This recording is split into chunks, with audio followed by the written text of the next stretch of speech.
Juan José Benítez es sobradamente conocido de ustedes.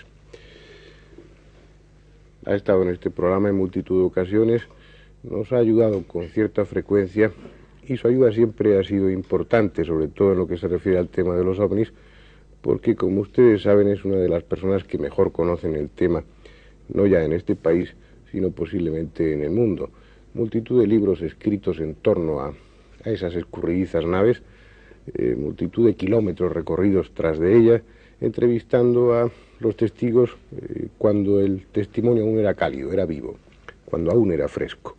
Pero ahora Juanjo rompe un poco, aparentemente al menos, esa línea de los ovnis y escribe un libro que va a ser sin duda polémico, un libro que va a levantar ampollas, que va a levantar discusiones y que probablemente le traiga más de un problema. Ojalá no fuera así, pero pienso que al menos es posible, porque trata nada más y nada menos que de la figura de Jesucristo. Y trata esa figura tan importante a nivel social y espiritual en todo el mundo occidental, bajo la perspectiva de los ovnis. Se ha comentado, se ha hablado muchas veces de todos los aficionados a estos temas en las posibles implicaciones extraterrestres que podía haber en torno a la figura de Jesucristo. Se ha escrito incluso sobre ello también, pero pienso que hasta ahora no se había hecho de esta forma tan, utilicemos el adjetivo de tan valiente, o si ustedes quieren, tan descarada. También puede servir ese adjetivo. Lo primero sería preguntarle a Juanjo en qué consiste su libro El Enviado, cuál es la tesis que él defiende y cuáles son las razones para apoyar esa posibilidad de que Jesús tuviera relación con el tema extraterrestre, nada más y nada menos. Bueno, hay dos partes fundamentales en este libro, que son la primera, muy bien conocida ya por ti, puesto que dedicaste varios programas sobre los descubrimientos de la NASA, de los científicos de la NASA, sobre la sábana santa que está en Turín. A mí me impresionó mucho aquel hallazgo. Y yo pensé que la sábana santa, pues como tantas reliquias, no tenía mayor valor que el puramente devocional. Pero me encontré con una enorme sorpresa cuando estos técnicos y estos científicos americanos, la mayor parte de ellos no católicos, descubrieron que en ese lienzo pasó algo realmente extraño y misterioso. Que de alguna manera el hombre que estaba enterrado hace 2000 años en esa sábana, pues resucitó físicamente y impregnó o chamuscó el lienzo con una radiación absolutamente desconocida todavía por el ser humano. Este hecho, que indudablemente es misterioso por lo menos, yo creo que importante incluso, a mí me ha llevado a vincular la segunda parte del libro con otros hechos también misteriosos, quizás sobrenaturales, por lo menos no explicables para nosotros, que están vinculados a la vida de Jesús y concretamente al Nuevo Testamento. Antes de entrar en esa segunda parte y para terminar un poco con lo de la sábana santa, tal vez algunos de ustedes recuerden que dedicamos un programa o dos programas a ese tema tremendamente sugestivo. Hablábamos de lo que decía Juanjo, de las conclusiones que habían sacado los técnicos de la NASA utilizando un VP8, un analizador de imagen. Una de ellas era esa, que la sábana no estaba manchada, sino literalmente chamuscada de dentro hacia afuera. Y según la conclusión que sacaban estos técnicos, eso, la única manera de conseguirlo habría sido por una tremenda radiación producida muy súbitamente, muy rápidamente. Pero después de nosotros hacer esos programas, de tocar ese tema, hubo un congreso a finales del año 78 en Turín, en el que se habló más del asunto. Tú, como estás ahora muy enterado, dinos si ha habido alguna conclusión aparte de esas que nosotros mencionábamos en el programa. ¿Se ha añadido alguna investigación nueva a lo de la sábana santa o no? Bueno, en este congreso del 78 en Turín realmente hubo un despliegue científico como yo creo que jamás se ha hecho en torno a algo relacionado con la Iglesia, porque si no recuerdo mal eran unos 60 americanos, ingleses, italianos, todos ellos expertos, científicos, investigadores, una gran parte de la NASA, que se encerraron casi 4 días en el Palacio Episcopal a puerta cerrada con una enorme mesa de 6 metros y sobre la que desplegaron la sábana y realizaron yo creo que todo tipo de experiencias que todavía no se han hecho públicas en su mayoría. Sin embargo, se han filtrado algunos de los descubrimientos que han conseguido, que son pues verdaderamente apasionantes. Por ejemplo, que la radiación solamente se produjo en la parte más superficial de la cara interna de la sábana. Prácticamente es una superficie milimétrica, como si hubiéramos dejado una plancha sobre un lienzo, como los antiguos sistemas de planchado, y se hubiera quemado, pero muchísimo más superficial. Que además la sangre que quedó, que los restos, mejor dicho, de sangre, no tiene en absoluto resto orgánico alguno, sino simplemente es una impresión positiva que no tiene nada que ver con la radiación y que misteriosamente ha quedado allí, que nadie logra comprender cómo es posible que esté en positivo y que además no tenga restos de sangre.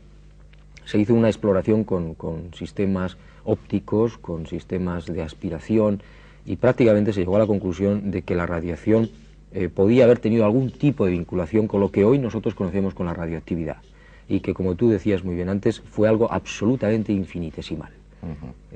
Gran parte de esa información que nosotros utilizábamos en aquella ocasión para referirnos a la Sábana Santa nos la proporcionó Juan José. Es decir, ya entonces estabas muy interesado en el tema. Eso fue tal vez el anzuelo en el que tú picaste para introducirte en este tema que desarrollas aquí. Sí, fue un anzuelo, fue una noticia, y yo creo que a los periodistas los peores anzuelos o los mejores son las noticias.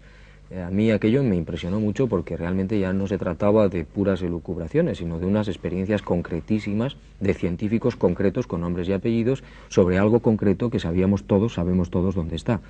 Las conclusiones, repito, son sensacionales, y para los que habíamos perdido la fe fue importante porque nos planteamos, yo al menos me volví a plantear la figura de Jesús de Nazaret, cosa que había dejado de plantearme hacía muchos años. En fin, como personaje histórico y social me parecía importante, pero nada más.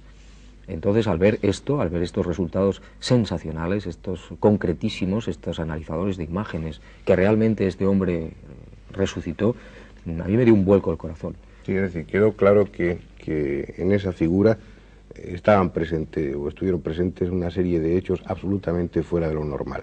Totalmente fuera de lo normal. Bien, empezaste a leer la Biblia buscando datos con esa perspectiva, con esa hipótesis de las posibles implicaciones extraterrestres. ¿Y cuáles han sido tus conclusiones? ¿Cuáles han sido los datos que tú has ido encontrando que sirvan de apoyo para esa hipótesis? Bueno, como tú has dicho anteriormente, esto es algo ya relativamente viejo, que muchas otras personas antes que yo, por supuesto, lo han tocado. Yo tenía la intuición, incluso en alguna ocasión ya había leído pues el Antiguo y el Nuevo Testamento y otros libros sagrados de otras religiones, y me encontré con verdaderas sorpresas.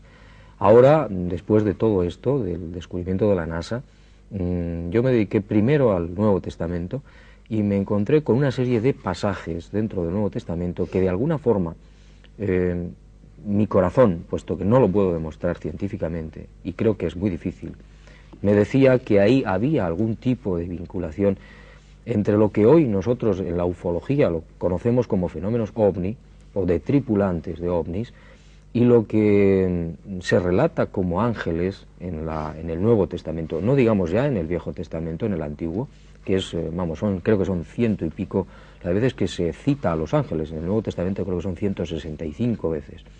Y yo me encontré con algo que ahora está cada vez más fuerte y más firme en mi creencia, y es que de alguna forma, y es el planteamiento de este libro, Jesús tuvo a su alcance, a su alrededor, un equipo de lo que hoy podríamos entender nosotros como cosmonautas, como astronautas, no sé exactamente qué palabra emplear, que desde luego no son ángeles con alas en las espaldas, que le ayudaron, que colaboraron con él y que aparecen en muchos de estos pasajes.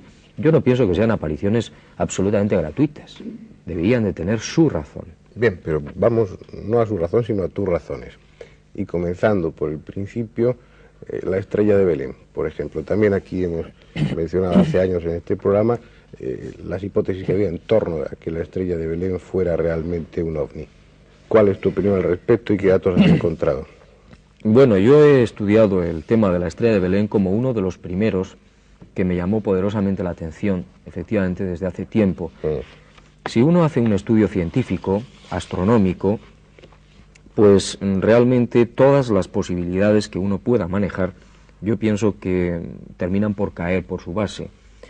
Estuve barajando con técnicos, con astrónomos, con físicos, con matemáticos, la posibilidad de que la estrella, como se relata en los evangelios, en los evangelistas, pues fuera un sol, una estrella como la conocemos hoy desde el punto de vista astronómico. Esto es una barbaridad, es imposible que un sol o una estrella se aproxime no ya a la Tierra, sino siquiera al sistema solar. Es decir, hay que descartar esa posibilidad astronómica. Tampoco podría ser un cometa, a pesar de que la imagen típica y tradicional que desde hace mucho tiempo tenemos todos de la estrella de Belén es una estrella con una cola, un cometa. Tampoco, puesto que, como sabes, cualquier cometa, por muy pequeño que sea, tendría más de 100.000 kilómetros de cola. Eso significaría que la entrada en las capas altas de la atmósfera automáticamente supondría la pulverización del cometa. Muchísimo menos pensar que va a entrar en la atmósfera, que va a descender hasta las zonas de Jerusalén y de Belén. Esta sería la interpretación bajo, no sé si lo podrán captar las cámaras, la interpretación en tu libro sobre la estrella de Belén, ¿no? Representada como un ovni. Es que es la conclusión final, es decir, después de hacer un análisis exhaustivo, objetivo, frío, de todas las posibilidades astronómicas y científicas de lo que hoy conocemos como fenómenos astronómicos y atmosféricos, solamente nos cabe la posibilidad de que aquello que brillaba, que estaba guiado inteligentemente, puesto que guiaba una caravana durante meses, y por supuesto de día, no de noche, que es uno de los grandes errores que se cometen al interpretar esta estrella. Los magos caminaban, o las caravanas caminaban de día, no de noche, por tanto no puede ser nada de tipo científico y astronómico. Entonces la única conclusión... También como apoyo está descrito que se detuvo encima del lugar de nacimiento de Jesús.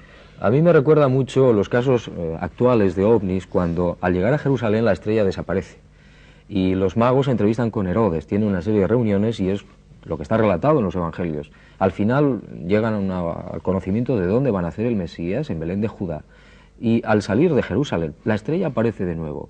Esto ha ocurrido cientos de veces, de ovnis que llegan a ciudades, a pueblos, persiguiendo o guiando o incluso por delante de testigos, desaparecen al llegar a un pueblo, a una ciudad, y después vuelven a aparecer al salir de la zona urbana. Más datos. Dejemos ya la estrella de Belén. Bueno, más datos que has encontrado en tu investigación. Después de la estrella, que a mí me fascinó, porque significaba ya de entrada en el mismo nacimiento, pues de alguna manera ya la presencia de este equipo, entre comillas, lo que yo tampoco sé exactamente cómo definirlo, de seres súper avanzados, súper tecnificados, súper próximos a Dios, claro. Yo me encontré con que en el propio bautismo del Jordán se abren los cielos y aparece algo en forma de paloma. Esto es muy delicado, realmente no hay demasiada descripción en el Nuevo Testamento sobre lo que realmente ocurrió, pero posteriormente sí hay algo más claro, y es que dice el Evangelio que Jesús fue empujado por el Espíritu hacia el desierto. Estas son las palabras textuales. Y en el desierto, en fin, acudió el diablo y todas estas cosas, pero al final vuelven a aparecer los ángeles que le servían. Yo no creo que esto sea algo gratuito, ni que sea algo metafórico, sino que realmente debió haber un descenso de estos seres que debían de tener muy controlado a Jesús, muy próximo, debían estar muy próximos a él. Sí, además la palabra ángel, la traducción correcta sería la de mensajero, ¿no? Exactamente, angelois, exactamente. Y posteriormente, quizás con muchísima más claridad, es, digamos, el pasaje fundamental, uno de los pasajes fundamentales, es el famoso del Monte Tabor, de la Transfiguración.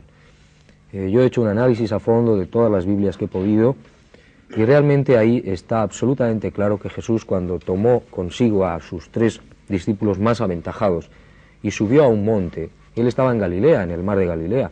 Lo lógico es que si hubiera querido sostener un contacto con este equipo, con estos astronautas, entre comillas, con estos ángeles, pues le hubiera bastado con salir a las orillas del lago y tener pues el encuentro que iba a tener. No, subió al monte más alto en aquella zona, y allí una nube cubrió con su sombra a los apóstoles, y 2 hombres de vestiduras fulgurantes tuvieron una conversación con Jesús, una conversación que llegaron a escuchar en parte los apóstoles. ¿Cómo se describe, si recuerdas, a esos 2 hombres de vestiduras fulgurantes?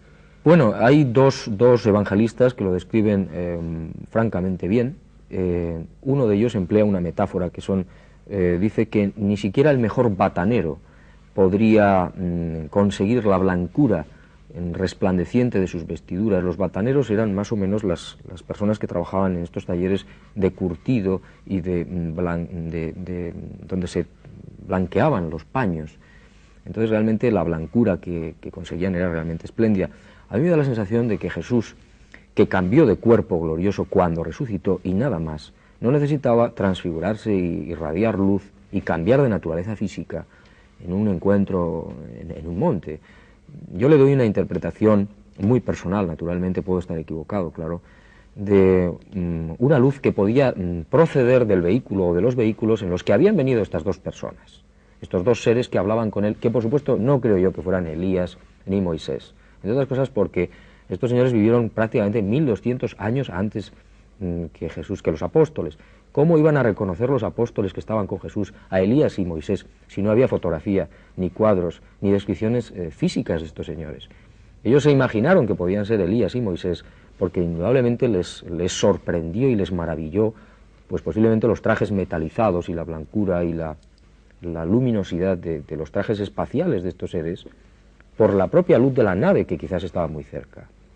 La prueba es que quedaron sumidos en un sopor. Es un fenómeno muy corriente en los testigos que están muy cerca de los ovnis hoy. Eso lo está muy estudiado. Y hablaron de la partida de Jesús de Jerusalén, es decir, de su próxima muerte. Es decir, estaba todo perfectamente planeado. El equipo y Jesús trabajaban conjuntamente. Yo estoy absolutamente seguro de esto. Aunque, por supuesto, no lo puedo demostrar, naturalmente.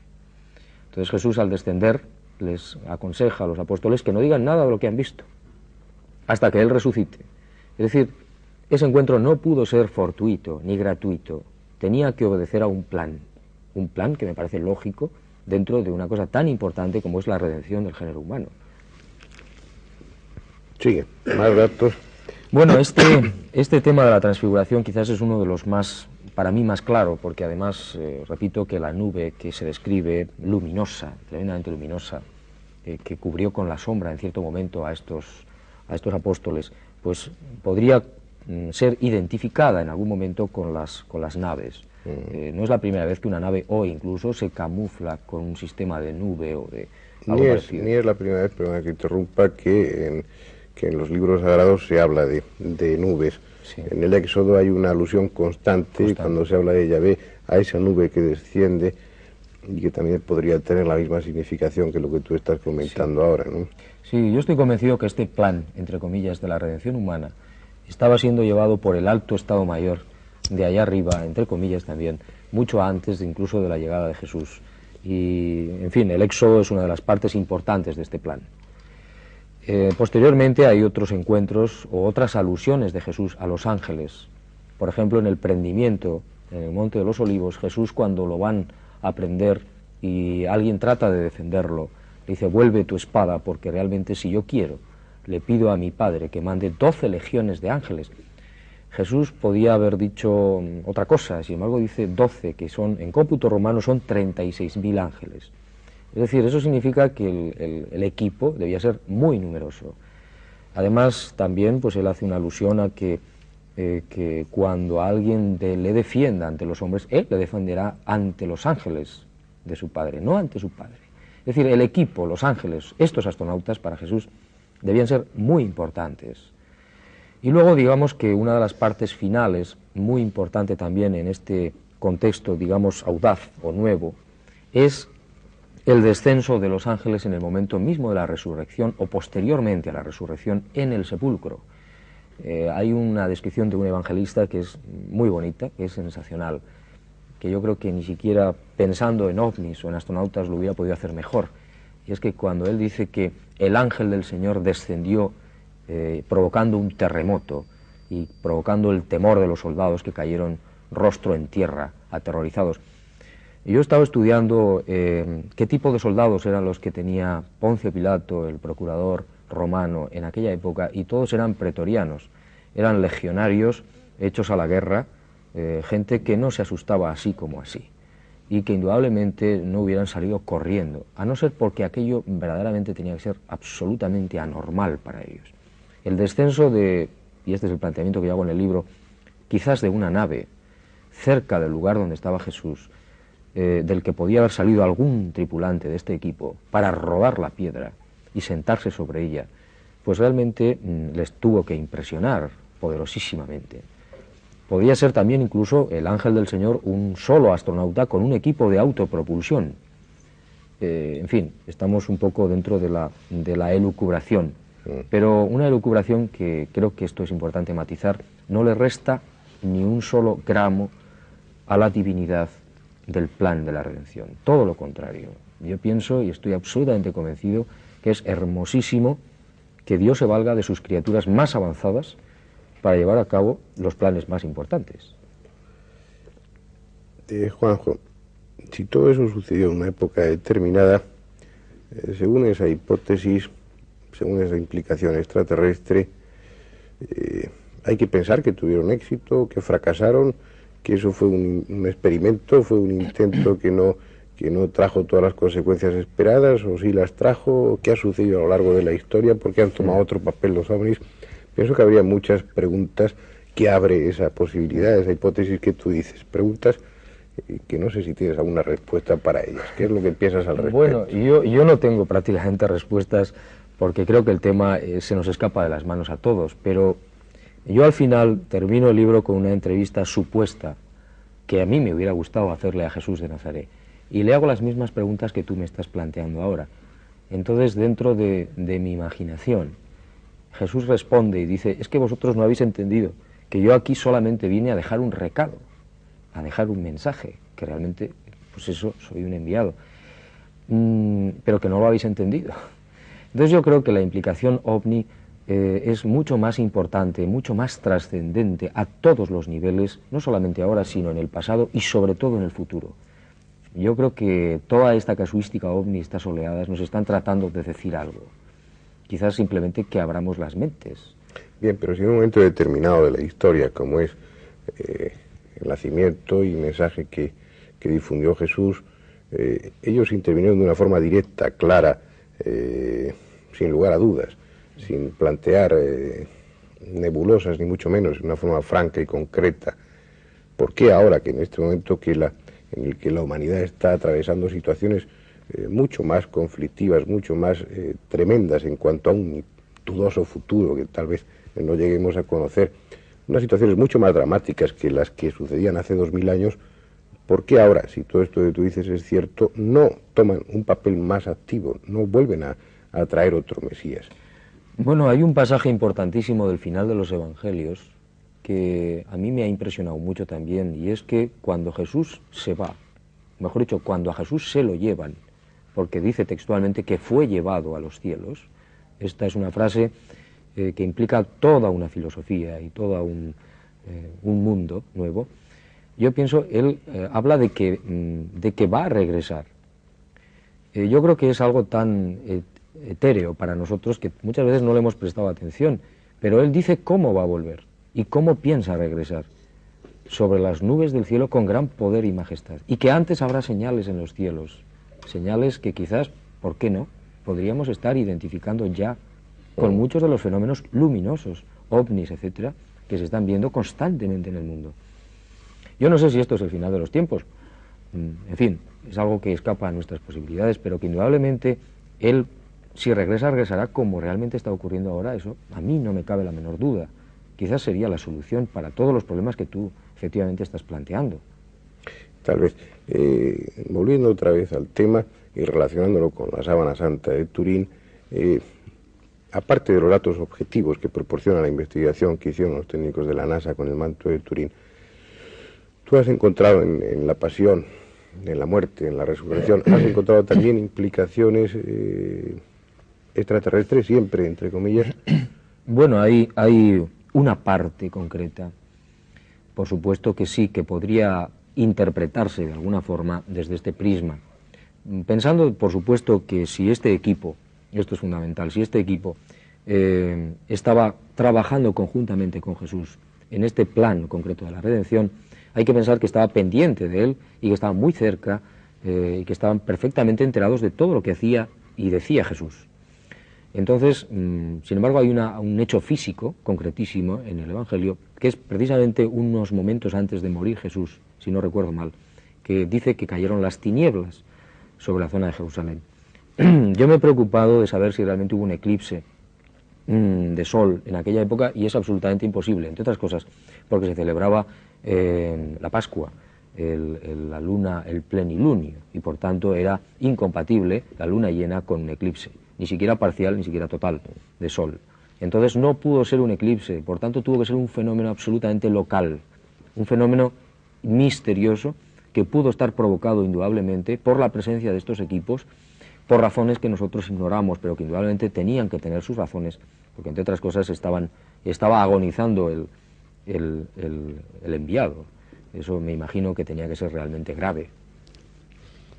No solamente en lo que se refiere a la vida de Jesús, sino en todo ese relato que se hace en los textos sagrados de lo que sucedió antes, de toda una serie de hechos, los que están incluidos en el Éxodo y otros muchos. Hay otras implicaciones, otras posibles implicaciones extraterrestres. Se ha hablado mucho de Sodoma y Gomorra, de qué fue lo que acabó con ellos. El hecho de haber investigado en torno al tema de Jesús bajo este punto de vista te está llevando a analizar todo el Antiguo Testamento y buscar también esas conexiones con el tema OVNI.